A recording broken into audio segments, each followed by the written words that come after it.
రావణుడు ఇక సామాన్యుడు కాదు, మృత్యుంజయుడు అయ్యాడు. కుబేరుడిని జయించి పుష్పక విమానాన్ని లాక్కున్నాడు. దేవేంద్రుడిని ఓడించి స్వర్గాన్ని ఆక్రమించాడు. నవగ్రహాలను తన సింహాసనానికి మెట్టుగా చేసుకున్నాడు.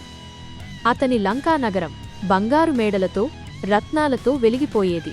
అక్కడ ఆకలి లేదు, పేదరికం లేదు. రాక్షసుల పాలనలో లంక ఒక స్వర్గంలా మారింది. కాని అధికారం, బలం ఎక్కువైతే అహంకారం పుడుతుంది. ఆ అహంకారమే ఇప్పుడు అతని పతనానికి కారణం కాబోతోంది. రావణుడు తను చేసిన చిన్న పొరపాటుని మర్చిపోయాడు. తను ఎవరినైతే అల్పులు అని చిన్నచూపు చూశాడో అదే మనిషి రూపంలో సాక్షాత్తు శ్రీమహావిష్ణువు ఇప్పుడు అయోధ్యలో పుట్టాడు. తను ఎవరినైతే జంతువులు అని వదిలేశాడో అదే వానర సైన్యం కిష్కింధలో పుడుతోంది. దశరథుడి వంశం నిలబడింది. శ్రావణకుమారుడి శాపానికి బీజం పడింది. రావణుడి పతనానికి కౌంట్ డౌన్ మొదలైంది.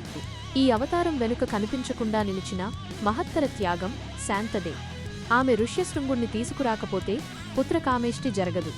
యాగం లేకపోతే అవతారం దిగదు. రాముడు పుట్టడు. ఒక అక్కగా తన తమ్ముళ్లను ఈ లోకానికి తెచ్చిన అంతిమ బాధ్యతను శాంత పూర్తి చేసుకుంది. శ్రీరాముడి